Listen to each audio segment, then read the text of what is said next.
Hello guys. तो इस monthly current affairs वाले वीडियो में मई महीने के सेकंड वाले पार्ट को हम कवर करने वाले हैं। और आप में से अगर कोई इस वीडियो को फर्स्ट टाइम देख रहा है तो आपको बता दूं, इन सभी क्वेश्चंस का क्विज बना करके अपनी क्रेक एग्जाम एप्लीकेशन पे मैंने अपलोड कर दिया है। तो वहां जाकर के आप उसकी प्रैक्टिस कर सकते हैं इस वीडियो को देखने के बाद, ताकि आपकी अच्छी से प्रैक्टिस हो जाए और आपको यह पता लग जाए कि जो वीडियो अभी अभी हमने देखा है अगर उसी का अपन टेस्ट देते हैं तो कितने क्वेश्चन आप राइट कर पाते हो। इससे स्टूडेंट्स का कॉन्फिडेंस ही बढ़ता है। तो चलिए अभी शुरू करते हैं। तो हमारा पहला प्रश्न है कि आरबीएल बैंक के सीआरओ के रूप में किसे नियुक्त किया गया है। सही उत्तर होगा दीपक कुमार को। सीआरओ मतलब चीफ रिस्क ऑफिसर, मुख्य जोखिम अधिकारी। तो नाम याद रखना है दीपक कुमार। बाकी आपने पढ़ा होगा नीरज धवन के बारे में। ये यस बैंक के सीआरओ बने थे, चीफ रिस्क ऑफिसर बने थे। और यस बैंक से एक और अपॉइंटमेंट हुआ था अभी, एमडीसीओ बने थे इसके। कौन? प्रशांत कुमार। बाकी नीरज व्यास की बात करेंगे तो Punjab national bank housing finance के इंटरिम एमडीसीओ बने थे। और एन कामाकोदी ये सिटी यूनियन बैंक के एमडीसीओ बने थे, मतलब रीअपॉइंट हुआ था इनका, तो पुनः नियुक्त हुए थे ये। आरबीएल बैंक की बात करेंगे, हेडक्वार्टर मुंबई में है और इसके एमडीसीओ हैं विश्वेश्वर आहूजा। फिर है इरेडा के सीएमडी के रूप में किसे नियुक्त किया गया है। सही उत्तर होगा पी के दास को। अब ये इरेडा की फुल फॉर्म क्या होती है? Indian renewable energy development agency, यानी कि भारतीय अक्षय ऊर्जा विकास एजेंसी। अच्छा देखो, ये इरेडा है, आप इसको इरडाई से कंफ्यूज मत कर देना। इरडाई मतलब IRDAI वाला, जिसकी फुल फॉर्म होती है insurance regulatory and development authority of India. वो बीमा कंपनियों को रेगुलेट करती है। और इरेडा क्या काम करता है? ये ऊर्जा और ऊर्जा दक्षता के नए और नवीकरणीय स्रोतों से संबंधित परियोजनाओं को स्थापित करने में मदद करता है। इंग्लिश में बोलेंगे तो न्यू रिन्यूएबल एनर्जी रिसोर्सेज को एस्टेब्लिश करने में मदद करता है। बाकी सुरेश एन पटेल की बात करेंगे, ये अभी हमारे सतर्कता आयुक्त, विजिलेंस कमिश्नर बने थे। Sanjay Kothari chief vigilance commissioner बने थे, मुख्य सतर्कता आयुक्त। और कपिल देव त्रिपाठी, ये नाम भी इंपॉर्टेंट है, राष्ट्रपति रामनाथ कोविंद जी के सचिव बने थे। फिर अभी ब्राजील में भारत के नए राजदूत यानी कि एम्बेसडर के रूप में किसे नियुक्त किया गया। सही उत्तर होगा सुरेश के रेड्डी को। तो सुरेश के रेड्डी ये ब्राजील में भारत के नए एम्बेसडर बन गए हैं। बाकी जो जयदीप मजूमदार हैं ये ऑस्ट्रिया में भारतीय राजदूत बने हैं।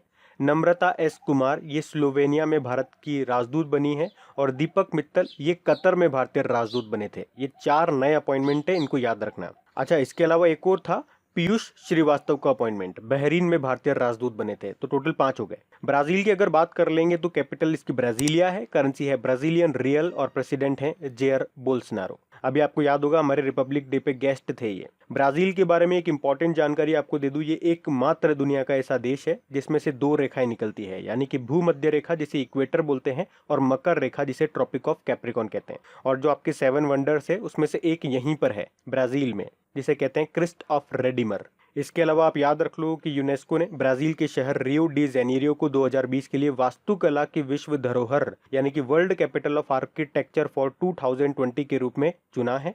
फिर है अभी मिड डे मील राशन की सुविधा देने वाला देश का पहला राज्य कौन सा बन गया है। तो आंसर होगा Madhya Pradesh. Mid day meal आप लोगों को पता है ये स्कूल में बच्चों को दिया जाता है दोपहर का नाश्ता, लेकिन अभी आपको पता है लॉकडाउन चल रहा है, सारे स्कूल वगैरह सब बंद है। तो अब जो स्टूडेंट जो रजिस्टर्ड हैं, जो पंजीकृत हैं, उनके घर में ये मिड डे मील राशन पहुंचाया जाएगा। और ऐसा करने वाला देश का पहला राज्य बन गया है मध्य प्रदेश। और इस तरह से घर घर यानी कि डोर टू डोर ये मिड डे मील राशन पहुंचाने वाला देश का पहला राज्य बन गया है मध्य प्रदेश। मध्य प्रदेश की बात करेंगे, कैपिटल इसकी भोपाल है। याद रखना भारत का पहला ई वेस्ट क्लिनिक आपका भोपाल में ही खुला है। मुख्यमंत्री अभी फिर से बन गए हैं शिवराज सिंह चौहान और गवर्नर हैं लालजी दास टंडन। इसके अलावा आप याद रख सकते हो कि मध्य प्रदेश सरकार ने अभी कोविड-19 योद्धा कल्याण योजना शुरू की थी। रेडियो स्कूल भी इसी ने शुरू किया था और नमस्ते ओरछा महोत्सव भी यहीं पे मनाया गया था। उसके अलावा याद रख लो आप, खजुराहो के मंदिर कहाँ पर है, पूछा जाता है एग्जाम में, मध्य प्रदेश में है। देश का पहला और दूसरा इन्फेंट्री म्यूजियम ये कहाँ पे खुलेगा? ये आपका इंदौर में खुलेगा। और इंदौर से क्या याद आता है? कोरोना के प्रकोप से बचने के लिए ड्रोन की सहायता से शहर को सैनिटाइज करने वाला ये पहला शहर बना था। उसके अलावा मध्य भारत का पहला मेगा फूड पार्क ये भी आपके मध्य प्रदेश में है, मध्य प्रदेश के देवास में। और उसी तरह से देश का पहला हीरा संग्रहालय ये मध्य प्रदेश के छतरपुर में बना है।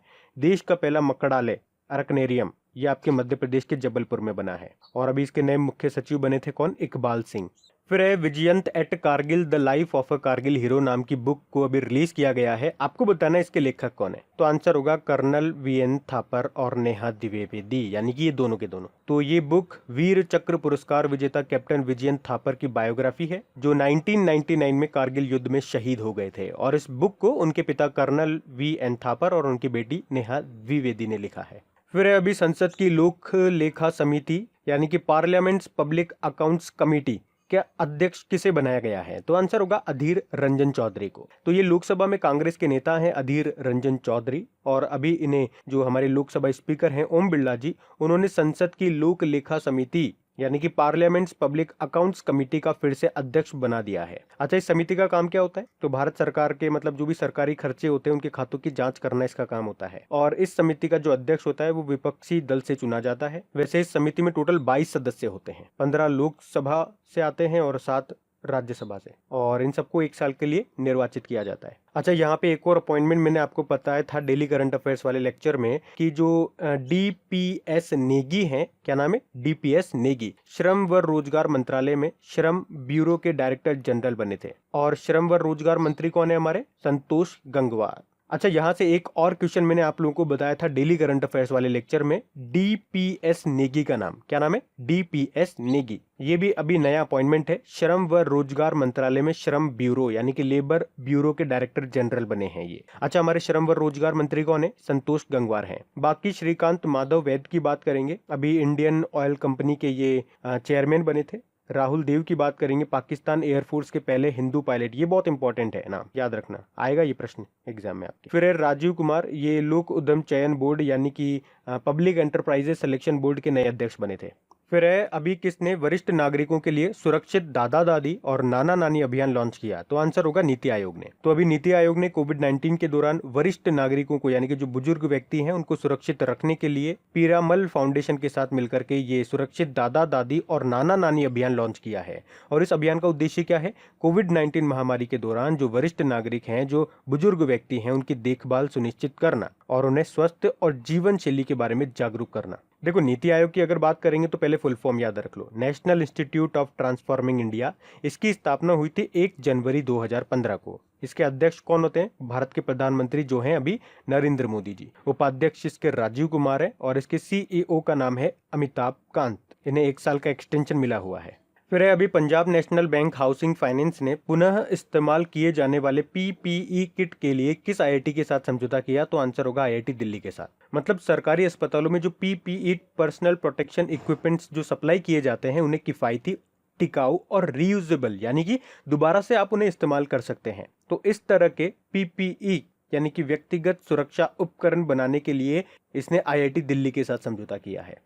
अच्छा, अभी वैसे Punjab national bank housing finance news में था क्योंकि इसके इंटरिम एमडी सीईओ बने थे कौन? नीरज व्यास। और अभी आईआईटी दिल्ली भी न्यूज में था क्योंकि इसने कोविड-19 के प्रसार की भविष्यवाणी करने के लिए प्रकृति नाम से डैशबोर्ड बनाया था। और इसी तरह से आईआईटी दिल्ली से एक और पॉइंट बनता है, आपका एक क्वेश्चन बनता है, अभी इसने रीयूजेबल मास्क भी बनाया था। मतलब आपने मास्क को यूज कर लिया, उसको वापस से वॉश कर सकते हो और उसे वापस से यूज कर सकते हो। इसके अलावा आईआईटी से रिलेटेड कुछ और नए क्वेश्चन मैं आपको बता दूं, जैसे कि अभी भारत डायनेमिक्स लिमिटेड ने किफायती वेंटिलेटर बनाने के लिए आईआईटी कानपुर के साथ समझौता किया। और उसी तरह से आईआईटी के पूर्व छात्रों की परिषद ने मुंबई में एक कोविड-19 टेस्ट बस लॉन्च की जो सस्ती और तेजी से परीक्षण करने के लिए बनाई गई है। फिर है इराक के नए प्रधानमंत्री कौन बन गए हैं? तो आंसर होगा मुस्तफा अल कदीमी, और ये अब इराक के नए यानी कि 6ठे नंबर के प्रधानमंत्री बन गए हैं। एक्चुअली अभी तक जो इराक के प्रधानमंत्री थे आदिल अब्दुल मेहदी, उन्होंने पिछले साल ही इस्तीफा दे दिया था। बाकी मोहम्मदो डाइगन की बात करेंगे, अभी वर्ल्ड बैंक समूह ने वाइस प्रेसिडेंट ऑफ इंटीग्रिटी के रूप में इनको नियुक्त किया था। मोहिउद्दीन यासीन की बात करेंगे, मलेशिया के नए प्रधानमंत्री बने थे कुछ समय पहले। और जुजाना केपुटोवा ये स्लोवाकिया की पहली महिला प्रेसिडेंट बनी थी। इराक की कैपिटल बगदाद है, करेंसी है इराकी दिनार, और प्रेसिडेंट है बराम सलीह। फिर अभी विश्व एथलेटिक्स दिवस कब मनाया गया? तो आंसर होगा 7 मई को। अच्छा, पहले तो मैं आपको ये बता दूं, ये डेट हर साल कोई जरूरी नहीं है फिक्स हो। एक्चुअली IAAF जिसे अब वर्ल्ड एथलेटिक्स के नाम से जाना जाता है, वही डेट डिसाइड करता है। और इस साल भी 7 मई को मनाया जा रहा है ये विश्व एथलेटिक्स दिवस। वैसे ज्यादातर मई के महीने में ही मनाया जाता है। तो लोगों को खेलों के बारे में जागरूक करने के लिए और युवाओं को खेल के महत्व के बारे में शिक्षित करने के लिए इसे मनाया जाता है। बाकी वर्ल्ड एथलेटिक्स की बात करेंगे, इसकी स्थापना 1912 में हुई। हेडक्वार्टर इसका मोनाको में है और इसके अध्यक्ष हैं सेबेस्टियन कोई। अच्छा, ये तो वर्ल्ड एथलेटिक्स डे है। एक नेशनल स्पोर्ट्स डे भी होता है, वो हम मनाते हैं 29 अगस्त को, महान हॉकी प्लेयर मेजर ध्यानचंद जी के जन्मदिन को। और इंटरनेशनल स्पोर्ट्स डे मनाते हैं 6 अप्रैल को।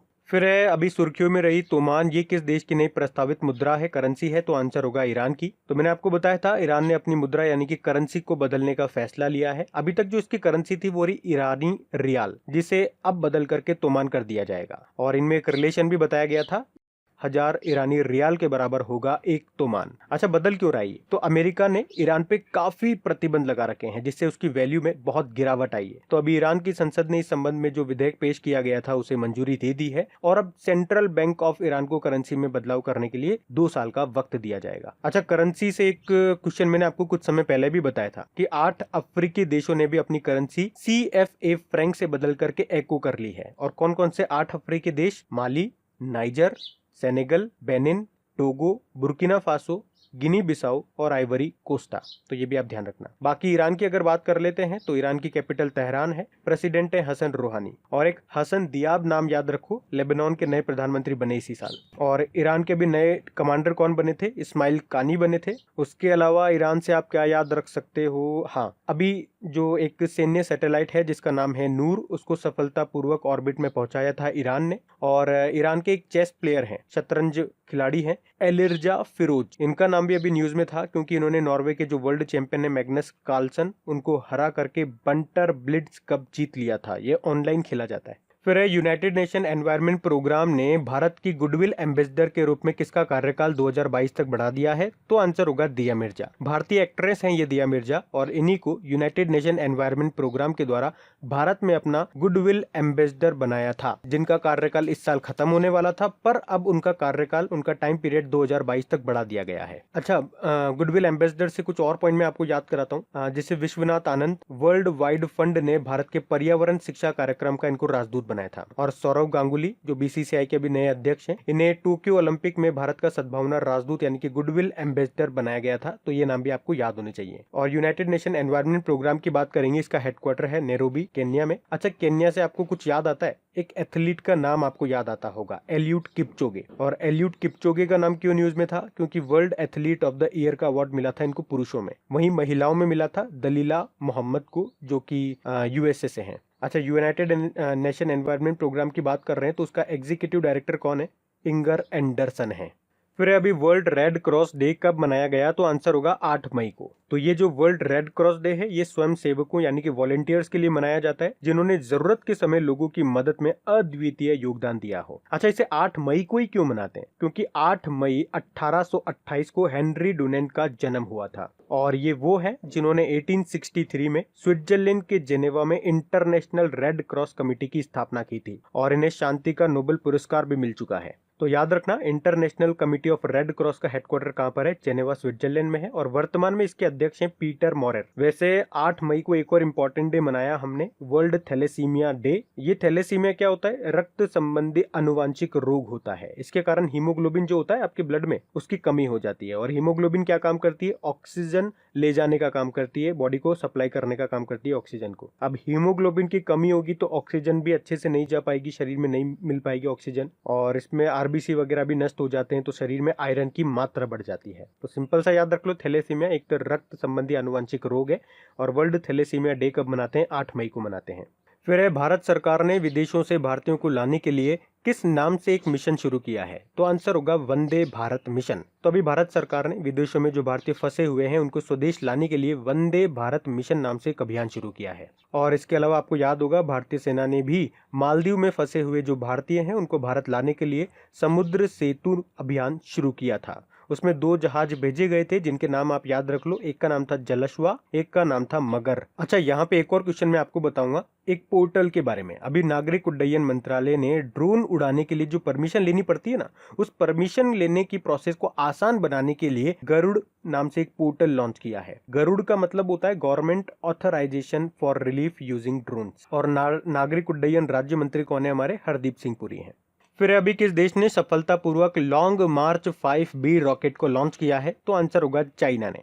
तो ये रॉकेट भविष्य में 2022 तक अंतरिक्ष यात्रियों को अंतरिक्ष स्टेशन तक ले जाने में मदद करेगा। इसके अलावा ये रॉकेट चाइना के तियांगोंग अंतरिक्ष स्टेशन स्थापित करने में भी मदद करेगा। चाइना अपना खुद का अंतरिक्ष स्टेशन, स्पेस स्टेशन बनाना चाह रहा है जिसका नाम है तियांगोंग। अच्छा, इसी तरह से आपको याद होगा अभी चाइना ने अपने पहले मार्स एक्सप्लोरेशन यानी कि मंगल अन्वेषण मिशन का नया नाम रखा था, जिसे 2020 के अंत में लॉन्च किया जाएगा। क्या नाम रखा था? तियानवेन-1। चाइना की बात करेंगे, इसकी कैपिटल बीजिंग है और बीजिंग में ही आपका शंघाई कोऑपरेशन ऑर्गेनाइजेशन का हेडक्वार्टर है और एशियन इंफ्रास्ट्रक्चर इन्वेस्टमेंट बैंक का भी हेडक्वार्टर यहीं पर है। याद रखना 2022 में जो विंटर ओलंपिक होंगे वो आपके यहीं पे होंगे। उसी तरह से 19वें एशियन गेम्स जो 2022 में होंगे वो भी चाइना में होंगे, चाइना के हांगझाओ में। और जो तीसरे एशियन यूथ गेम्स होंगे 2021 में वो भी चाइना में होंगे, चाइना के शांटाओ में। चाइना की करेंसी रेनमिन भी है, प्रेसिडेंट है शी जिनपिंग। अच्छा, करेंसी से याद रखना अभी चाइना ने अपनी एक डिजिटल करेंसी को लॉन्च किया था जिसका नाम था DCEP, digital currency electronic payment. और भारत और चाइना के बीच की जो बॉर्डर लाइन है उसको क्या कहते हैं? मैक-मोहन रेखा कहते हैं।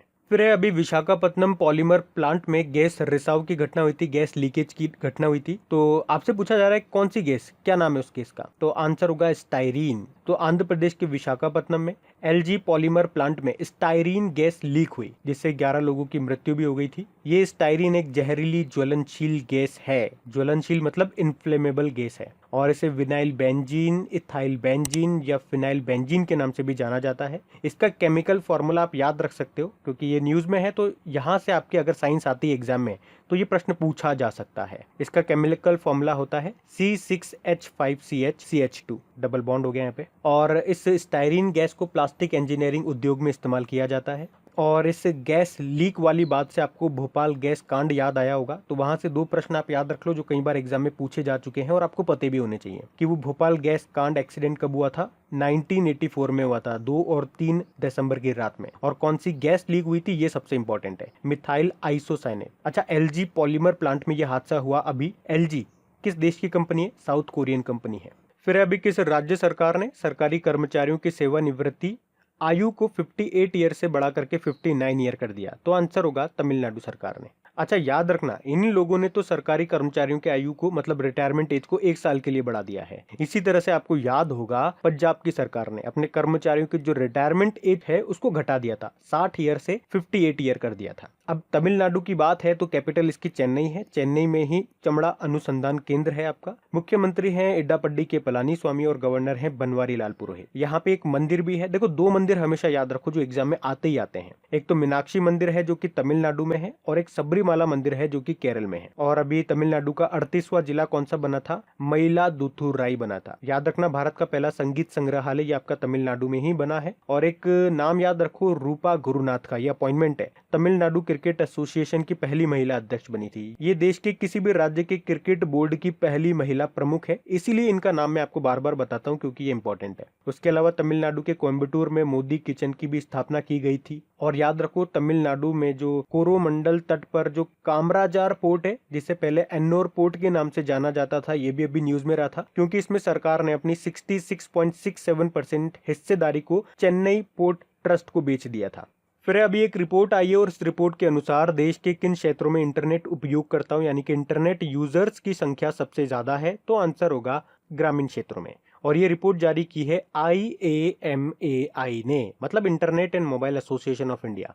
और इसने डिजिटल इन इंडिया नाम से एक रिपोर्ट जारी की है और उसमें बताया है कि पहली बार शहरी क्षेत्रों की तुलना में ग्रामीण क्षेत्रों में इंटरनेट यूजर ज्यादा थे। नवंबर 2019 तक का डेटा है। देश में total 504 million active internet user थे, जिनमें से रूरल एरियाज में ग्रामीण क्षेत्रों में 227 मिलियन है और 205 मिलियन शहरी क्षेत्रों में है। और साथ में इस रिपोर्ट में यह भी बताया गया है कि भले ही इंटरनेट यूजर ग्रामीण क्षेत्रों में ज्यादा हों, लेकिन इंटरनेट पर समय बिताने के मामले में शहरी क्षेत्र सबसे आगे हैं। जबकि बात करेंगे महिला इंटरनेट यूजर में तो उसमें 21% की वृद्धि देखी गई है, जो कि पुरुषों की तुलना में 9% ज्यादा है। और कुछ समय पहले एक रिपोर्ट आई थी जिसमें बताया गया था कि देश में सभी देशों की अगर कंपैरिजन करें तो इंटरनेट यूजर में सबसे ज्यादा यूजर किस देश में है? तो पहले नंबर पे चाइना है, दूसरे नंबर पे था भारत। फिर अभी किस राज्य के मुख्यमंत्री ने मुख्यमंत्री योगा योग योजना शुरू की है? तो आंसर होगा त्रिपुरा। तो त्रिपुरा के जो मुख्यमंत्री हैं बिप्लब कुमार देब, उन्होंने मुख्यमंत्री योगा योग योजना शुरू की है।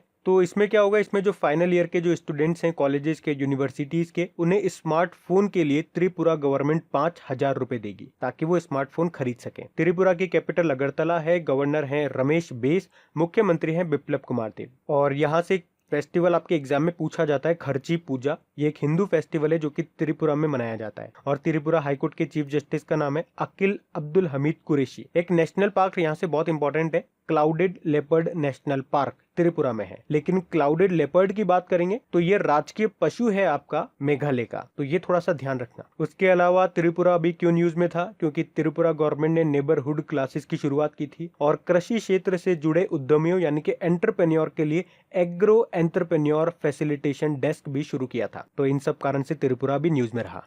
फिर है एल्सा कॉप इंडिया के ब्रांड एम्बेसडर कौन बन गए? तो आंसर होगा अजिंक्य रहाणे। एल्सा ये क्या है? ये इंग्लिश सिखाने वाली एक मोबाइल कंपनी है। इसमें आप जो अपना प्रोनाउंसिएशन है उसको बेहतर बनाया जाता है, मतलब लर्न कैसे आप अपना प्रोनाउंसिएशन को अच्छा कर सकते हैं उसके लिए है ये एप्लीकेशन। तो अभी इसने क्रिकेटर अजिंक्य रहाणे को अपना ब्रांड एम्बेसडर बनाया है। अजिंक्य रहाणे ये वाइस कैप्टन है इंडियन क्रिकेट टेस्ट टीम के। कुछ और नाम मैं आपको बताऊंगा, जैसे कि महेंद्र सिंह धोनी, ये भी पोकर स्टार्स इंडिया के ब्रांड एम्बेसडर बने थे। शार्दुल ठाकुर टाटा पावर के ब्रांड एम्बेसडर बने थे और ऋषभ पंत JSW स्टील के ब्रांड एम्बेसडर बने थे। उसी तरह से कुछ और नाम मैं आपको बता दूं, जैसे कि शेफाली वर्मा अभी पेप्सी की ब्रांड एम्बेसडर बनाई गई थी। प्यूमा ने बनाया था करीना कपूर को अपना ब्रांड एम्बेसडर, और सारा अली खान ये JBL जो कि एक ऑडियो डिवाइस बनाती है, हेडफोन ईयरफोन वगैरह, उसकी ब्रांड एम्बेसडर बनी थी। अमिताभ बच्चन अभी IDFC फर्स्ट बैंक के पहले ब्रांड एम्बेसडर बने थे। और रोहित शर्मा का नाम भी याद रख लो, अभी क्रिकेट किंगडम के ब्रांड एम्बेसडर बने थे। ये एक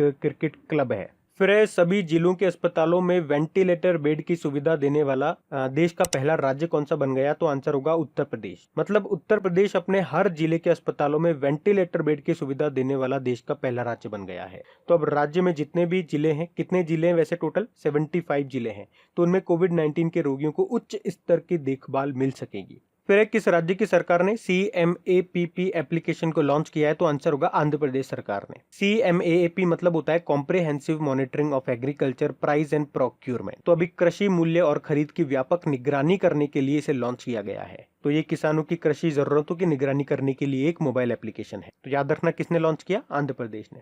फिर है अभी किस राज्य की सरकार ने प्रवासी राहत मित्र एप्लीकेशन को लॉन्च किया है? तो आंसर होगा उत्तर प्रदेश। तो अभी उत्तर प्रदेश सरकार ने प्रवासियों को राहत देने और उन्हें सरकारी योजनाओं का फायदा देने के लिए प्रवासी राहत मित्र नाम से एक एप्लीकेशन लॉन्च किया है। तो इस एप्लीकेशन को प्रवासियों के स्वास्थ्य पर नजर रखने के लिए यूनाइटेड नेशन डेवलपमेंट प्रोग्राम के सहयोग से तैयार किया गया है। इसके अलावा उनके स्किल्स के अकॉर्डिंग नौकरी सर्च करने के लिए, उनका डेटा कलेक्ट करने के लिए और उनके कल्याण के लिए योजनाएं तैयार करने में इस एप्लीकेशन की मदद ली जाएगी। फिर हाल ही में जारी फोर्ब्स इंडिया बिलियनियर्स लिस्ट 2020 में टॉप पे कौन रहे? तो आंसर होगा मुकेश अंबानी। तो टॉप पे तो रहे हैं रिलायंस इंडस्ट्रीज के मुकेश अंबानी, और ये भारत के साथ साथ एशिया के भी सबसे अमीर व्यक्ति हैं। सेकंड नंबर पे रहे हैं डी मार्ट के मालिक राधा किशन दमानी। और रिलायंस जियो से आपको क्या क्या याद आता है? अभी फेसबुक ने इसके जियो प्लेटफॉर्म में 9.99% की हिस्सेदारी को खरीद लिया था। उसके अलावा एक प्राइवेट इक्विटी फर्म है सिल्वर लेक, उसने भी 1.1% की हिस्सेदारी खरीद ली है। अच्छा, इसमें एक और पॉइंट बताया गया है कि ऑनलाइन एजुकेशन बायजूस के जो संस्थापक हैं बायजू रविंद्रन, ये सबसे कम उम्र के अरबपति बने हैं। और दुनिया के सबसे अमीर अरबपति तो आप जानते ही हो, अमेजन के संस्थापक जेफ बेजोस हैं। फिर है अभी किस टाइगर रिजर्व में 2019-20 की तुलना में बाघों की संख्या 88 से बढ़कर के 96 हो गई है? तो आंसर होगा Sundarban tiger reserve. Sundarban tiger reserve में 2019-20 में 88 बाघ थे, जो अब बढ़कर के 96 हो गए हैं। और ये सुंदरबन टाइगर रिजर्व है कहाँ पे? ये आपका पश्चिम बंगाल में है। ये एक वाइल्ड लाइफ सेंचुरी भी है और एक रामसर साइट यानी कि आर्द्र भूमि, जिसे आप वेटलैंड बोलते हो अंग्रेजी में, ये वो भी है वेटलैंड साइट। अच्छा, याद रखना पश्चिम बंगाल में देखो आपके दो ही मुख्य रूप से आपके टाइगर रिजर्व हैं, एक तो बुक्सा टाइगर रिजर्व और एक सुंदरबन। ये दोनों आप याद रखना। और टाइगरों की बात कर लें तो ये IUCN की लिस्ट में लुप्त प्राय प्रजातियों की श्रेणी में शामिल है टाइगर। और भारत में सबसे ज्यादा टाइगर कहाँ पे पाए जाते हैं? ये आपके मध्य प्रदेश में। दूसरे नंबर पे आता है कर्नाटक और तीसरे नंबर पे ये है उत्तराखंड में। और सुंदरवन की बात करेंगे तो दुनिया का सबसे बड़ा मैंग्रोव वन फैला हुआ है यहाँ पे। बाकी जो आप सरिस्का टाइगर रिजर्व देख रहे हो, ये आपका राजस्थान में है। सत्यमंगलम ये आपका तमिलनाडु में है। और इससे आपको याद भी होगा 2019 में भारत सरकार ने सबसे अच्छा टाइगर रिजर्व इसको घोषित किया था और दुधवा टाइगर रिजर्व आपका उत्तर प्रदेश में है।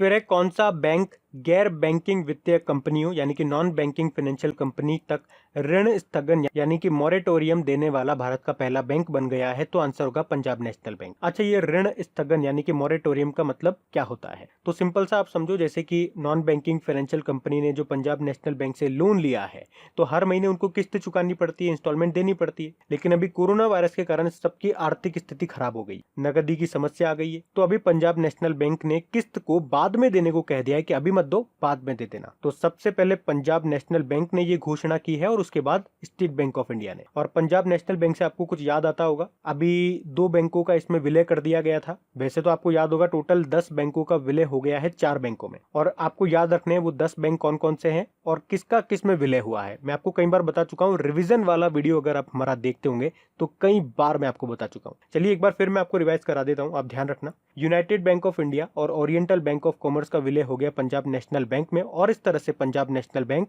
एसबीआई के बाद दूसरा सबसे बड़ा बैंक बन गया भारत का। और सिंडिकेट बैंक का विलय हो गया कैनरा बैंक में, इलाहाबाद बैंक का विलय हो गया इंडियन बैंक में, आंध्रा बैंक और कॉर्पोरेशन बैंक का विलय हो गया यूनियन बैंक ऑफ इंडिया में। पंजाब नेशनल बैंक की ही बात करेंगे तो हेडक्वार्टर नई दिल्ली में है और इसके एमडी सीईओ बने थे कौन? एसएस मल्लिकार्जुन राव।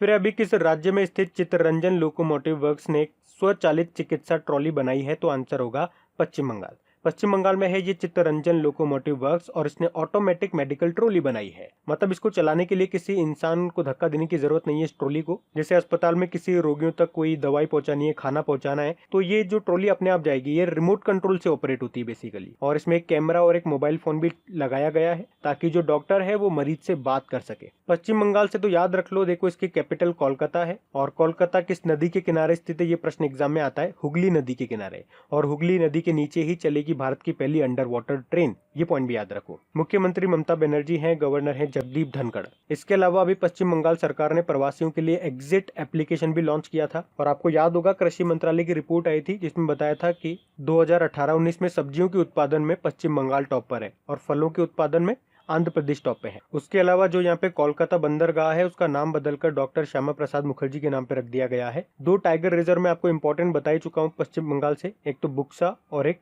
सुंदरबन। बाकी और भी नेशनल पार्क है यहाँ पे, जैसे कि गोरुमारा नेशनल पार्क है, जल्दापारा नेशनल पार्क है, सिंगालीला नेशनल पार्क है, न्यूरा वैली नेशनल पार्क है। फिर अभी किस समिति की सिफारिश पे रक्षा मंत्री राजनाथ सिंह जी ने सैन्य इंजीनियरिंग सेवा के 9,304 पदों को खत्म कर दिया? तो आंसर होगा शेकातकर समिति। तो भारतीय सेना में सुधार करने के लिए बनाई गई है ये शेकातकर समिति, और इसी की सिफारिश पर रक्षा मंत्री राजनाथ सिंह जी ने मिलिट्री इंजीनियरिंग सर्विसेज के 9,304 पदों को खत्म कर दिया। अच्छा, रक्षा मंत्री जी से एक पॉइंट आपको बताता हूँ। अभी रक्षा मंत्रालय ने 37 एयरफील्ड के आधुनिकीकरण यानी कि मॉडर्निफिकेशन के लिए टाटा पावर के साथ समझौता किया है। और टाटा से याद आता है कि टाटा स्टील, उसने अभी इंडियन स्टील एसोसिएशन की अध्यक्षता को छोड़ने की घोषणा कर दी है। अच्छा, एक और समिति लिखी हुई है यहाँ पे, सी रंगराजन समिति। ये भी न्यूज में थी।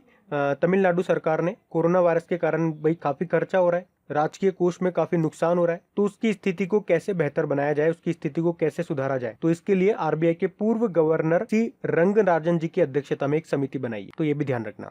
फिर है कोरोना से लड़ने में हिंद महासागर के द्वीपीय देशों की मदद करने के लिए भारत ने कौन सा मिशन शुरू किया है?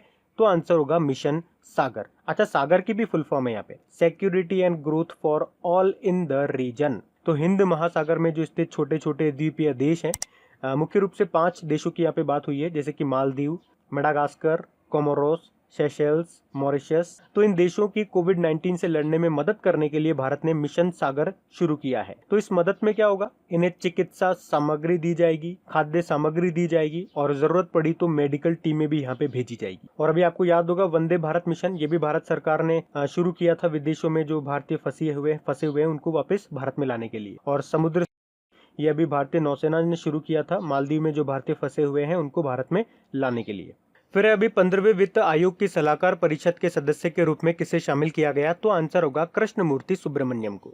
आपको बताइए हमारे चीफ इकोनॉमिक एडवाइजर हैं, मुख्य आर्थिक सलाहकार हैं कृष्णमूर्ति सुब्रमण्यम, और इन्हीं को अभी 15वें वित्त आयोग की सलाहकार परिषद में सदस्य के रूप में शामिल किया गया है। अच्छा, 15वें वित्त आयोग के अध्यक्ष कौन है?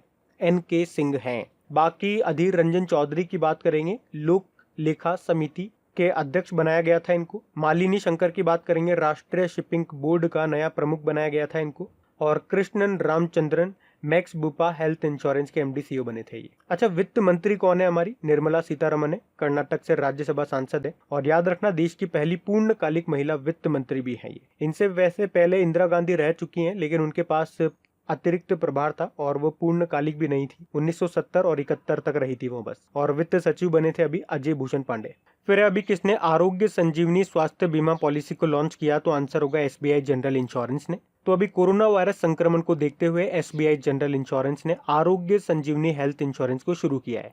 तो इस बीमा पॉलिसी में लोग 1 लाख रुपए से 5 लाख रुपए तक का बीमा कवर करवा सकते हैं। बाकी संजीवनी से रिलेटेड कुछ क्वेश्चंस मैं आपको रिवाइज कराता हूं, जैसे कि अभी मध्य प्रदेश सरकार ने कोविड-19 के संदिग्ध रोगियों की बिना छुए जांच करने के लिए संजीवनी वाहन को शुरू किया था, याद आया।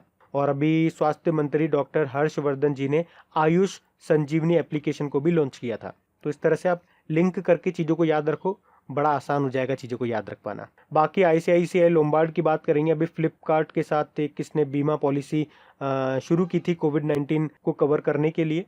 और उसके अलावा भारत पे के साथ भी इसने बीमा पॉलिसी शुरू की थी। इसमें दुकानदारों को कवर करने के लिए शुरू की थी ये बीमा पॉलिसी। भारतीय एक्सा जनरल इंश्योरेंस की बात करेंगे तो एयरटेल पेमेंट बैंक के साथ मिलकर के कोविड-19 बीमा पॉलिसी को लॉन्च किया था इन्होंने। और बजाज अलायंस जनरल इंश्योरेंस की बात करेंगे तो फोन पे के साथ मिलकर के बीमा पॉलिसी को शुरू किया था, जिसका नाम रखा था corona care. SBI general insurance का हेडक्वार्टर मुंबई में है और इसके एमडी सीईओ है पूषण महापात्रा। राष्ट्रीय तकनीकी दिवस हमने कब मनाया? National technology day. तो आंसर होगा 11 मई को। अच्छा, इसे 11 मई को ही क्यों मनाते हैं? क्योंकि 11 मई 1998 को भारतीय सेना ने पोखरण टेस्ट फायरिंग रेंज में शक्ति 1 न्यूक्लियर मिसाइल का सफल परीक्षण किया था और इसे पोखरण परमाणु परीक्षण नाम से भी जाना जाता है। जबकि आपको एक और पॉइंट याद रखना है, मई 1974 में जो परमाणु परीक्षण किया गया था उसका कोड नेम था स्माइलिंग बुद्धा। और इस तरह से भारत परमाणु क्लब में शामिल होने वाला दुनिया का 6ठा देश बना था। अच्छा, ये तो नेशनल टेक्नोलॉजी डे है जो हम 11 मई को मना रहे हैं। एक नेशनल साइंस डे भी होता है जो हम 28 फरवरी को मनाते हैं, क्योंकि उस दिन जो हमारे साइंटिस्ट थे सीवी रमन जी, उन्होंने रमन इफेक्ट की खोज की थी। फिर है फाइंडिंग फ्रीडम नाम की बुक को किसने लिखा है? तो आंसर होगा उपर्युक्त दोनों, यानी कि ओमिड स्कोबी और कैरोलिन डूरंड ने। देखो, इस बुक का पूरा नाम है फाइंडिंग फ्रीडम, हैरी एंड मैगन and the making of a modern royal family. ये बायोग्राफी है ब्रिटेन के प्रिंस हैरी और उनकी वाइफ मेगन मार्कल की, और इसे इसी साल अगस्त में लॉन्च किया जाएगा। अभी आपने पढ़ा भी होगा, प्रिंस हैरी और मेगन मार्कल ने अभी शाही परिवार को छोड़ दिया है। मतलब अब ये प्रिंस बनकर नहीं रहना चाहते हैं और अब ये अमेरिका में चले जाएंगे, वहीं पर रहेंगे ये। अच्छा, वैसे इनके अलावा 2 और प्रिंस हैं। एक का नाम है प्रिंस विलियम और अभी इन्होंने अर्थ शॉट पुरस्कार भी शुरू किया था। इसके अलावा एक प्रिंस चार्ल्स हैं जिन्होंने भारत में चिल्ड्रंस प्रोटेक्शन फंड भी शुरू किया था। फिर अभी किसने ध्रुव्स DHRUVS नाम से अल्ट्रा वायलेट आधारित सैनिटाइजर डेवलप किया है? तो आंसर होगा DRDO ने। तो मोबाइल फोन हो गया, लैपटॉप हो गया, करेंसी नोट, आईपोड, पासबुक, चालान या कोई भी तरह का कागज, उसे सैनिटाइज करने के लिए ये अल्ट्रा वायलेट कैबिनेट तैयार किया है। अच्छा, DHRUVS इसकी फुल फॉर्म भी है defence research ultra violet sanitiser. और अभी आपको शायद याद भी होगा कि DRDO ने कुछ समय पहले केमिकल फ्री डिसइंफेक्शन के लिए अल्ट्रा वायलेट डिसइंफेक्शन टावर भी बनाया था, वो भी याद रखना। DRDO मतलब होता है defence research and development organisation. स्थापना इसकी कब हुई थी? जब नासा की स्थापना हुई थी। और नासा की कब हुई थी? 1958 में। हेडक्वार्टर नई दिल्ली में है। इसके हेड हैं जी सतीश रेड्डी, जिनको 2019 में मिसाइल सिस्टम का अवार्ड मिला था। और DRDO का मोटो क्या है? Strength origin is in science. और 1 जनवरी को हम DRDO दिवस भी मनाते हैं। फिर अभी एक डेटा जारी हुआ है, उसके अनुसार किस राज्य या यूनियन टेरिटरी में सबसे कम शिशु मृत्यु दर रही है? तो आंसर होगा नागालैंड में। अभी भारत के रजिस्ट्रार जनरल ने वर्ष 2018 के लिए राष्ट्रीय जन्म दर, मृत्यु दर और शिशु मृत्यु दर पर डेटा जारी किया है। आपको बता दूं, इन डेटा को नमूना पंजीकरण प्रणाली यानी कि सैंपल रजिस्ट्रेशन सिस्टम कहा जाता है। और इसमें बताया गया है कि राष्ट्रीय जन्म दर तो रही है 20, मृत्यु दर रही है 6.2 और शिशु मृत्यु दर रही है 32। स्टेट वाइज बात करेंगे तो सबसे कम शिशु मृत्यु दर रही है नागालैंड में और सबसे ज्यादा रही है मध्य प्रदेश में। सबसे कम जन्म दर रही है अंडमान निकोबार में और सबसे ज्यादा रही है बिहार में। उसी तरह से सबसे कम मृत्यु दर रही है दिल्ली में और सबसे ज्यादा रही है छत्तीसगढ़ में। फिर अभी किस इंस्टीट्यूट ने कोविड-19 के लिए पहली स्वदेशी एंटीबॉडी डिटेक्शन किट तैयार की है? तो आंसर होगा national institute of virology Pune. तो अभी नेशनल इंस्टीट्यूट ऑफ वायरोलॉजी ने कोविड-19 का मुकाबला करने के लिए पहली स्वदेशी एंटीबॉडी डिटेक्शन किट तैयार की है और इसे क्या नाम दिया गया है, कोविड कवच एलिसा नाम दिया गया है। तो इस किट से न केवल कई जांच हो सकेगी बल्कि इसे ज्यादा से ज्यादा कोरोना पॉजिटिव का पता लगाने में भी मदद मिलेगी। भाई ऑब्वियस सी बात है, ज्यादा आप जांच कर पाओगे, ज्यादा सैंपल कलेक्ट कर पाओगे तो चांसेस ज्यादा हो जाएंगे कि जो भी ज्यादा कोरोना पॉजिटिव लोग हैं उनका पता लगा सको, क्योंकि नंबर ऑफ सैंपल बढ़ गए ना उधर। तो ये बनाया है किसने, national institute of virology Pune. अच्छा, पुणे से कुछ और पॉइंट मैं आपको बताता हूँ। वैसे आपको याद होगा पहला उल्लू महोत्सव आपका पुणे में ही आयोजित किया गया था। इससे भी इंपॉर्टेंट पॉइंट मैं आपको बताता हूं अभी करंट अफेयर्स के। अभी पुणे नगर निगम ने संयम मोबाइल एप्लीकेशन को लॉन्च किया था होम क्वारंटाइन लोगों की निगरानी करने के लिए, और पुणे में ही स्थित है माई लैब डिस्कवरी। तो उसके रिसर्च एंड डेवलपमेंट टीम ने कोविड-19 के लिए पहली बार भारत में बनी टेस्ट किट तैयार की थी जिसका नाम रखा था पैथो डिटेक्ट। फिर है, इजराइल ने किसके नाम पे एक सड़क का नाम रखा है, तो आंसर होगा रविंद्रनाथ टैगोर। तो अभी आपको पता होगा रविंद्रनाथ टैगोर जी की हमने जयंती मनाई थी कब, 7 मई को। तो उसी मौके पर उन्हें सम्मानित करते हुए इजराइल ने अपनी एक सड़क का, एक मार्ग का, एक स्ट्रीट का नाम रखा है उनके नाम पे। अच्छा, अभी रविंद्रनाथ टैगोर जी की कौन सी जयंती मनाई गई थी, 159th जयंती मनाई गई थी, और इजराइल ने अपनी तेल अवीव सड़क का नाम उनके नाम पे रखा है। अच्छा, रविंद्रनाथ टैगोर जी से 2-3 पॉइंट आप याद रख लो, क्योंकि अभी इनकी जयंती भी मनाई थी तो हो सकता है प्रश्न आ जाए। इनकी एक रचना है गीतांजलि, और इसी के लिए 1913 में साहित्य का नोबेल पुरस्कार मिला था इनको, और नोबेल पुरस्कार पाने वाले ये पहले भारतीय भी थे। और 2 पॉइंट और याद रखो, देखो तो भारत का नेशनल एंथम और एक बांग्लादेश का कौन सा है, अमार सोनार बांग्ला, उसको भी लिखा था। बात इजराइल की है तो कैपिटल जेरूसलम है, करेंसी है इजरायली न्यू शेकेल, प्रधानमंत्री हैं बेंजामिन नेतन्याहू। और याद रखना भारत की एक आईटी कंपनी है टीसीएस, वो इजराइल के पहले डिजिटल बैंक को लॉन्च करेगी। और गाइज, अगर वीडियोस आपको अच्छे लग रहे हैं, मेरी मेहनत अच्छी लग रही है और ये वाकई अगर आपके लिए हेल्पफुल है तो प्लीज वीडियो को शेयर जरूर किया कीजिए। अगर इन वीडियोस से आपकी हेल्प होती है तो आप लोग मेरी हेल्प जरूर करें इन वीडियोस को लाइक और शेयर करके, ताकि इन वीडियोस को कंटिन्यू रखने में मुझे भी आपका सपोर्ट मिल सके। तो प्लीज इसे लाइक और शेयर जरूर करना। और अगर आप में से कोई इस वीडियो को फर्स्ट टाइम देख रहा है तो इस चैनल को आप सब्सक्राइब कर लीजिए, और सब्सक्राइब करने के बाद में पास में जो बेल आइकन आएगा उसे आप दबाना बिल्कुल मत भूलिएगा, क्योंकि आपको वीडियोस के नोटिफिकेशन तभी मिलेंगे जब आप बेल आइकन को प्रेस करोगे। तो चलिए अब बढ़ते आगे। फिर है, प्राणवायु नाम का एक श्वसन स्वास्थ्य जागरूकता कार्यक्रम किस भारतीय शहर में शुरू किया गया, तो आंसर होगा बेंगलुरु में। तो बेंगलुरु सिटी कॉरपोरेशन ने लोगों के श्वसन स्वास्थ्य यानी कि रेस्पिरेटरी हेल्थ के बारे में लोगों को जागरूक करने के लिए ये प्राणवायु कार्यक्रम को शुरू किया है। तो इस कार्यक्रम की मदद से बेंगलुरु में लोग किसी भी बीमारी का जल्द पता लगाने के लिए सेल्फ टेस्ट करने में सक्षम होंगे।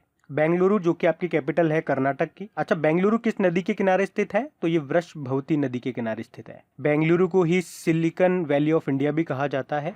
यहाँ पे आपके इन्फोसिस का, विप्रो का, इसरो का और हिंदुस्तान एरोनॉटिकल लिमिटेड का भी हेडक्वार्टर है। और इसी तरह से कुछ समय पहले एक रिपोर्ट आई थी, उसमें बताया था कि 2019 में डिजिटल लेन देन के मामले में सबसे आगे रहा था बेंगलुरु।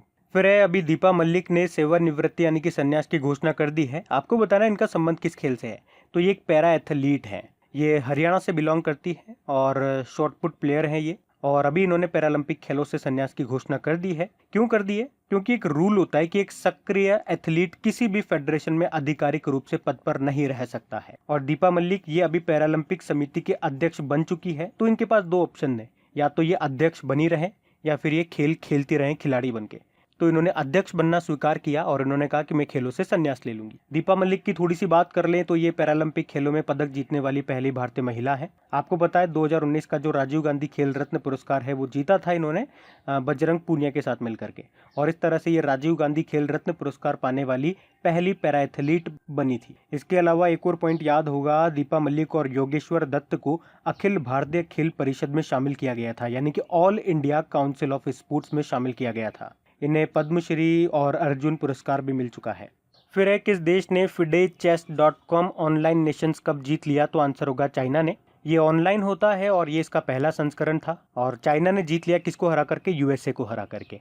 इसमें भारत 5वें स्थान पे रहा है। अच्छा, अगर मैं आपसे पूछूं, जो कि मैं कई बार बता चुका हूं, वर्ल्ड चेस डे कब मनाते हैं, 20 जुलाई को। चाइना ने जीता है, तो देखो चाइना से 2-4 पॉइंट याद रखो। चाइना की कैपिटल बीजिंग है, आप जानते ही हो, और बीजिंग से 4-5 पॉइंट याद रखो लिंक कर करके। जैसे कि संघाई कोऑपरेशन ऑर्गेनाइजेशन का हेडक्वार्टर बीजिंग में है, एशियन इंफ्रास्ट्रक्चर इन्वेस्टमेंट बैंक का हेडक्वार्टर है यहाँ पे। 2022 में जो आपके विंटर ओलंपिक गेम्स होंगे वो भी कहाँ होंगे, बीजिंग में ही होंगे। 19वां एशियन गेम्स 2022 में जो होगा वो भी चाइना में होगा, चाइना के हांगझाओ में। और तीसरा एशियन यूथ गेम्स 2021 में होगा, वो भी चाइना में होगा, चाइना के शांटाओ में। चाइना की करेंसी है रेनमिनबी और अभी चाइना ने अपनी डिजिटल करेंसी भी लॉन्च की है जिसका नाम है DCEP, digital currency electronic payment. President है शी जिनपिंग। और भारत और चाइना के बीच की जो बॉर्डर लाइन है उसको क्या कहते हैं, मेक मोहन रेखा। फिर अभी अंतरराष्ट्रीय नर्स दिवस कब मनाया गया, तो आंसर होगा 12 मई को। और 12 मई को ही क्यों मनाते हैं, क्योंकि 12 मई 1820 को फ्लोरेंस नाइटिंगेल का जन्मदिन होता है। ये एक ब्रिटिश नागरिक थी और इन्हें युद्ध में घायल व बीमार सैनिकों की सेवा के लिए जाना जाता है। इन्हें लेडी विद द लैम्प के नाम से भी जाना जाता है। और 1909 में freedom of the city of London पुरस्कार प्रदान किया गया था इन्हें, और ये पुरस्कार जीतने वाली ये पहली महिला बनी थी। और यहाँ से एक प्रश्न मैंने आपको और लिंक करके याद करवाया था, द नाइटिंगेल ऑफ इंडिया यानी कि भारत की कोकिला किसे कहा जाता है, तो सरोजिनी नायडू जी को कहा जाता है। वैसे इनका जन्मदिन होता है 13 फरवरी को, जिस दिन हम नेशनल वुमेन्स डे के रूप में मनाते हैं, तो वो भी याद रखना। बाकी इस प्रश्न से एक इंपॉर्टेंट प्रश्न और बनेगा कि इसकी थीम क्या रही, तो इसकी थीम रही है nurses a voice to lead nursing the world to health. और याद रखना वर्ल्ड हेल्थ ऑर्गेनाइजेशन ने 2020 को नर्स एंड मिडवाइफ्स के अंतरराष्ट्रीय वर्ष के रूप में घोषित किया है। और इंटरनेशनल मिडवाइफ्स डे हमने कब मनाया था, 5 मई को। फिर है अटल पेंशन योजना, ये किस वर्ष शुरू हुई थी, तो आंसर होगा 2015 में। 9 मई 2015 को इसे लॉन्च किया था प्रधानमंत्री मोदी जी ने। कहाँ पे लॉन्च किया था, कोलकाता में इसको लॉन्च किया गया था। ये एक पेंशन योजना है और ये भी न्यूज में इसलिए रही थी क्योंकि इसको पूरे 5 साल हो चुके हैं। तो ये प्रश्न इंपॉर्टेंट रह सकता है, अगर आपका एग्जाम में एग्जामिनर योजनाओं से प्रश्न पूछना चाहता है तो यहाँ से वो प्रश्न पूछ सकता है क्योंकि ये न्यूज में रहा है। और इसमें वो लोग भाग ले सकते हैं जिनकी उम्र 18 से लेकर 40 वर्ष तक है, वो इस योजना का लाभ उठा सकते हैं। इसमें क्या होगा, आपकी जैसे ही 60 वर्ष की उम्र हो जाएगी आपको पेंशन मिलने लग जाएगी 1000 से 5000 रुपये तक की। और अगर उसमें उस व्यक्ति की मृत्यु हो जाती है तो फिर वो पेंशन उसकी वाइफ को ट्रांसफर हो जाती है। फिर है अभी किस राज्य सरकार ने देश की पहली FIR आपके द्वार योजना शुरू की है, तो आंसर होगा मध्य प्रदेश सरकार ने। तो वैसे तो अभी इसे पायलट बेसिस पे 23 पुलिस थानों में ही शुरू किया गया है। इसमें होगा क्या कि अब आपको FIR दर्ज कराने के लिए पुलिस थाने में जाने की जरूरत नहीं है, 100 नंबर डायल करो और अगर देखो इतनी ज़्यादा गंभीर बात नहीं हुई तो आपकी फ़ोन पे ही FIR दर्ज कर दी जाएगी, और ज़्यादा गंभीर बात होती है तो पुलिस आपके घर पे आएगी FIR दर्ज करने। यही है FIR आपके द्वार योजना। और इस प्रकार की योजना शुरू करने वाला देश का पहला राज्य भी बन गया है ये मध्य प्रदेश। अच्छा, मध्य प्रदेश से एक और प्रश्न मैं आपको बताता हूँ, ये अलग से नहीं करा रहा हूँ, इसी में बता रहा हूँ ताकि हमारा टाइम बच जाएगा। मध्य प्रदेश सरकार ने पुलिस कर्मियों को कर्मवीर पदक से सम्मानित करने की भी अभी घोषणा की है। मतलब इन्होंने कहा है कि जो भी पुलिसकर्मी ने कोविड-19 के दौरान अपनी सेवाएं दी है उन्हें कर्मवीर चक्र से सम्मानित किया जाएगा। ये कर्मवीर पदक मध्य प्रदेश सरकार के द्वारा ही दिया जाता है। मध्य प्रदेश की बात कर लें, कैपिटल इसकी भोपाल है और यहीं पे भारत का पहला आपका ई-वेस्ट क्लिनिक बना है। और मुख्यमंत्री फिर से बन गए हैं शिवराज सिंह चौहान, गवर्नर है लालजी दास टंडन।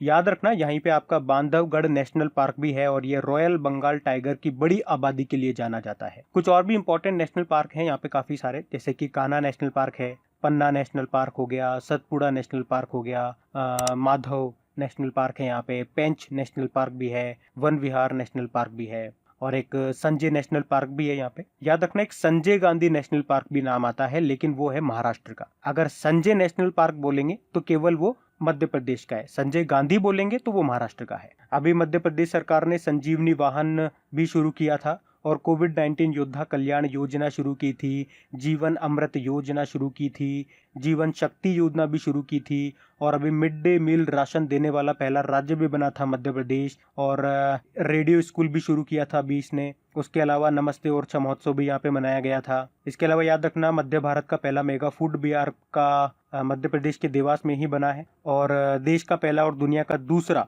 इन्फेंट्री म्यूजियम ये खुलेगा आपके इंदौर में। इंदौर वही है जहाँ पे अभी ये कोरोना के प्रकोप से बचने के लिए ड्रोन की सहायता से शहर को सैनिटाइज करने वाला पहला शहर भी बना था इंदौर। फिर है अभी किसने नवीकरणीय ऊर्जा मंत्रालय यानी कि ministry of new and renewable energy के सचिव का पदभार संभाल लिया है, तो आंसर होगा इंदु शेखर चतुर्वेदी ने। और इन्होंने किनका स्थान लिया है, आनंद कुमार का। और आनंद कुमार अब संस्कृति मंत्रालय में नए सचिव बनेंगे। बाकी अरविंद कुमार शर्मा ये अभी MSME मंत्रालय में सचिव बने थे। गिरधर अरमाने ये परिवहन एवं राजमार्ग मंत्रालय में सचिव बने थे। अच्छा, नवीन व नवीकरणीय राज्य मंत्री कौन है हमारे, राजकुमार सिंह हैं, जिनका कॉन्स्टिट्यूएंसी निर्वाचन क्षेत्र है आरा बिहार। फिर है अभी CSIR ने किस नाम से एक नॉन इन्वेसिव वेंटिलेटर बनाया है? तो आंसर होगा स्वस्थ वायु के नाम से। तो बेंगलुरु में स्थित CSIR और नेशनल एरोस्पेस लेबोरेटरी ने कोविड-19 मरीजों के इलाज के लिए एक गैर इन्वेसिव वेंटिलेटर बनाया है जिसका नाम रखा है स्वस्थ वायु। अच्छा, वेंटिलेटर की बात है तो कुछ वेंटिलेटर मैं आपको रिवाइज करा देता हूँ। जैसे कि IIT बॉम्बे ने कम लागत वाला रूहदार वेंटिलेटर बनाया था, कुछ और भी इंस्टीट्यूट थे इसके साथ, उनके साथ मिलकर बनाया था, और नासा ने बनाया था वाइटल नाम का वेंटिलेटर, जबकि IIT रुड़की ने प्राण वायु नाम से वेंटिलेटर बनाया था और IISc बेंगलुरु ने प्रोजेक्ट आयु नाम से वेंटिलेटर बनाया था। बात करेंगे IIT हैदराबाद ने, इसने अभी जीवन लाइट नाम से वेंटिलेटर बनाया था, और भारतीय रेलवे बना रही है जीवन नाम का एक ventilator Kapurthala rail coach factory में। बाकी CSIR का मतलब होता है council of scientific and industrial research, और ये भी अभी न्यूज में था काफी। जैसे कि बात करें, अभी CSIR ने किसानों के लिए किसान सभा एप्लीकेशन को लॉन्च किया, और इसने अभी फेलुदा नाम से कम लागत वाली कोविड-19 टेस्ट किट भी तैयार की थी। उसके अलावा CSIR ने कोरोना वायरस का खात्मा करने के लिए इलेक्ट्रोस्टैटिक डिसइंफेक्शन मशीन बनाई थी। फिर एक किस शहर में होम डिलीवरी को अनिवार्य रूप से कैशलेस कर दिया गया? तो आंसर होगा अहमदाबाद में। तो कोरोना वायरस के प्रसार को फैलने से रोकने के लिए गुजरात के अहमदाबाद में होम डिलीवरी में कैशलेस पेमेंट कंपलसरी कर दिया गया है। मतलब अब किसी सामान की डिलीवरी होती है, आपके यहाँ पे कोई डिलीवरी बॉय आता है तो आप उसको पैसे नहीं दोगे कैश में, आप उसको ऑनलाइन ट्रांजैक्शन करोगे। ऐसा इसलिए किया गया यहाँ पे कि मान लो कोई ऐसा कोरोना पॉजिटिव व्यक्ति होता है, किसी को पता नहीं होता, तो वो पैसे निकाल के देता है तो उस पैसे से संक्रमण फैलेगा, वो एक के पास जाएगा फिर दूसरे के पास जाएगा। तो कोरोना वायरस के प्रसार को फैलने से रोकने के लिए अहमदाबाद, ये आपके गुजरात में है, और अहमदाबाद किस नदी के किनारे स्थित है? तो साबरमती नदी के किनारे स्थित है। अहमदाबाद को याद रखना भारत का बोस्टन भी कहा जाता है, और जो आपका 11वां इंटरनेशनल काइट फेस्टिवल हुआ था वो भी अहमदाबाद में आयोजित किया गया था। अच्छा, एक मोटेरा स्टेडियम है, वो भी अहमदाबाद में है। वैसे इसे अब सरदार वल्लभ भाई पटेल स्टेडियम के नाम से जाना जाता है। आपको याद होगा जब डोनाल्ड ट्रंप भारत आए थे तो नमस्ते ट्रंप कार्यक्रम का आयोजन यहीं पे किया गया था। सबसे बड़ा स्टेडियम है ये, इसकी कैपेसिटी है 1.10 लाख, इतने लोग बैठ सकते हैं। फिर अभी किसने उड़ीसा विश्वविद्यालय के छात्रों के लिए भरोसा हेल्पलाइन लॉन्च की है? तो आंसर होगा रमेश पोखरियाल निशंक ने। केंद्रीय मानव संसाधन विकास मंत्री हैं ये रमेश पोखरियाल निशंक, और इन्होंने ही उड़ीसा विश्वविद्यालय के छात्रों के लिए भरोसा हेल्पलाइन नंबर शुरू किया है, जिसका उद्देश्य इतना सा है कि कोविड-19 महामारी के कठिन समय में छात्रों को जो भी परेशानियां हैं उनको दूर किया जा सके। फिर है किस हवाई अड्डे ने भारत और मध्य एशिया में सर्वश्रेष्ठ क्षेत्रीय हवाई अड्डे के लिए स्काई ट्रैक्स पुरस्कार जीता है? तो आंसर होगा केम्पेगौड़ा अंतरराष्ट्रीय हवाई अड्डा। तो ये बेंगलुरु में है केम्पेगौड़ा इंटरनेशनल एयरपोर्ट, और इसी ने भारत और मध्य एशिया में सर्वश्रेष्ठ क्षेत्रीय हवाई अड्डे के लिए स्काई ट्रैक्स पुरस्कार जीता है, और पिछले 4 सालों में इसने तीसरे बार ये पुरस्कार जीता है। बाकी भोगापुरम अंतरराष्ट्रीय हवाई अड्डा आपको याद होगा, आंध्र प्रदेश में बनेगा ये। इंदिरा गांधी इंटरनेशनल एयरपोर्ट जो कि दिल्ली में है, ये अभी सिंगल यूज प्लास्टिक फ्री होने वाला भारत का पहला एयरपोर्ट बन गया है। कोच्चि इंटरनेशनल एयरपोर्ट आप जानते ही हो, सौर ऊर्जा से संचालित होने वाला विश्व का पहला एयरपोर्ट बना था ये। फिर अभी किसे गूगल क्लाउड के द्वारा भारत में इसके उपाध्यक्ष यानी कि वाइस प्रेसिडेंट इंजीनियरिंग के रूप में नियुक्त किया है? तो आंसर होगा अनिल बंसाली। बाकी संजय कोठारी की बात करेंगे, मुख्य सतर्कता आयुक्त चीफ विजिलेंस कमिश्नर बने थे। सुरेश कुमार पटेल आप जानते ही हो, ये विजिलेंस कमिश्नर यानी कि सतर्कता आयुक्त बने थे, और विमल जुल्का मुख्य सूचना आयुक्त चीफ इंफॉर्मेशन कमिश्नर के रूप में नियुक्त किया था इनको। अच्छा, गूगल की बात कर ले तो गूगल की स्थापना 1998 में हुई थी। कहाँ पे हेडक्वार्टर है? कैलिफोर्निया यूएस में। फाउंडर 2 जने हैं, लेरी पेज और सर्जे बिन। इसकी पेरेंट कंपनी है अल्फाबेट, और गूगल यानी कि अल्फाबेट और गूगल के सीईओ हैं सुंदर पिचाई। और अभी इसमें एक अपॉइंटमेंट भी आया था, गूगल पे इंडिया की सीईओ बनी थी शिखा शर्मा। इसके अलावा याद रखना गूगल ने कम दिखाई देने वाले जो एंड्रॉइड यूजर हैं उनके लिए वर्चुअल ब्रेल कीबोर्ड जिसका नाम था टॉक बैक, उसको भी बनाने की घोषणा की थी। फिर अभी एमएसएमई मंत्रालय ने कौन सा पोर्टल लॉन्च किया है? तो आंसर होगा चैंपियन। चैंपियन का मतलब होता है creation and harmonious application of modern process for increasing the output and national strength. और इस पोर्टल पर एमएसएमई से जुड़ी हुई सारी जानकारियां आपको एक ही स्थान पर उपलब्ध कराई जाएगी। इसके अलावा इस पोर्टल का उद्देश्य है एमएसएमई सेक्टर्स की शिकायतों को हल करना, उन्हें प्रोत्साहित करना और उनकी मदद करके उन्हें छोटे से बड़ा बनाना। गरुड़ की बात कर ले तो ये मैं आपको पढ़ा चुका हूँ, नागरिक उड्डयन मंत्रालय ने अभी गरुड़ पोर्टल लॉन्च किया था। ड्रोन की जो परमिशन लेनी होती है उसको आसान बनाने के लिए। अतुल्य नाम से पुणे स्थित जो एक डिफेंस इंस्टीट्यूट है उसने माइक्रोवेव स्टेरलाइजर बनाया था। और सहयोग की बात करेंगे, सर्वे ऑफ इंडिया ने सहयोग एप्लीकेशन को लॉन्च किया था। एमएसएमई मंत्री कौन है हमारे? नितिन गडकरी जी हैं, जिनका निर्वाचन क्षेत्र कॉन्स्टिट्यूएंसी है नागपुर। और एमएसएमई बने थे हमारे अभी कौन? अरविंद कुमार शर्मा। वैसे नितिन गडकरी जी के पास एक और मंत्रालय है, परिवहन व राजमार्ग मंत्री भी है ये। और इसके भी अभी नए सचिव बने थे गिरधर अरमाने। फिर है अभी सेबेस्टियन वेटेल, जो 2020 F1 सीजन के अंत में फेरारी से अलग हो जाएंगे। आपसे पूछा जा रहा है ये किस देश के हैं, तो ये जर्मनी के हैं। तो ये जर्मन कार रेसर है सेबेस्टियन वेटेल, और 2020 F1 सीजन के अंत में ये फेरारी से अलग हो जाएंगे। ये 4 बार वर्ल्ड चैंपियन रह चुके हैं और अब तक फेरारी के लिए 14 रेस भी ये जीत चुके हैं। अच्छा, यहीं से मिलता जुलता एक प्रश्न मैंने आपको बताया भी था कि formula 1 sports Chinese virtual grand prix championship जो हुई थी उसको जीत लिया था चार्ल्स लेक्लर्क ने, और वो भी फेरारी के ही ड्राइवर हैं। फिर है अभी ICCR ने किस नाम से एक सॉन्ग रिलीज किया है, तो आंसर होगा यूनाइटेड वी फाइट। ICCR मतलब Indian council for cultural relations, यानी कि भारतीय संस्कृति संबंध परिषद।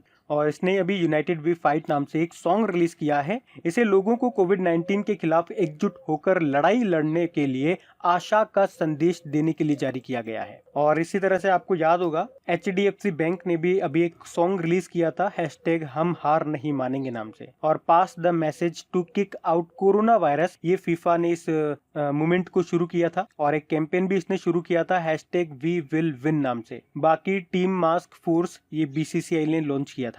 फिर है भारत में होने वाला फीफा अंडर 17 महिला विश्व कप कब तक के लिए स्थगित कर दिया गया, तो आंसर होगा 2021 तक के लिए। ये पहले इसी साल होने वाला था नवंबर में, लेकिन कोरोना वायरस के कारण इसे स्थगित कर दिया गया। और ये पॉइंट तो शायद मैं आपको पहले भी बता चुका हूँ, लेकिन इस बार ये क्वेश्चन मैं आपको इसलिए करा रहा हूँ क्योंकि अब ये बता दिया गया है कि ये कब होगा। अब ये 2021 में होगा, 17 फरवरी से 7 मार्च तक होगा। और भारत में ये 5 जगहों पे होगा, अहमदाबाद में, भुवनेश्वर में, गुवाहाटी में, कोलकाता में और मुंबई में। इसके अलावा मैं आपको और पॉइंट बताऊं, जैसे कि अभी बैडमिंटन वर्ल्ड चैंपियनशिप 2020 में होने वाला था नवंबर में, इसे भी 2021 तक के लिए स्थगित कर दिया गया। ये कहाँ पे होगा? ये स्पेन में होगा। और 2021 में जो फुकुओका एक्वेटिक वर्ल्ड चैंपियनशिप होने वाला था उसे भी 2022 तक के लिए स्थगित कर दिया गया। और इसे कोरोना वायरस के कारण स्थगित नहीं किया गया है, ध्यान से सुनना, इसे स्थगित किया गया है टोक्यो ओलंपिक के कारण। क्योंकि आपको पता है टोक्यो ओलंपिक जो 2020 में होने वाले थे, कोरोना वायरस के कारण अब ये 2021 में होंगे, तो दोनों का टाइम टकरा रहा था,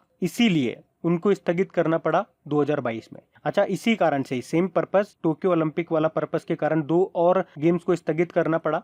एक तो है 2021 में जो कॉमनवेल्थ यूथ गेम्स होने वाले थे, उनका भी टकराव हो रहा था टोक्यो ओलंपिक से, दोनों की डेट टकरा रही थी, तो अब उनको आयोजित किया जाएगा 2023 में।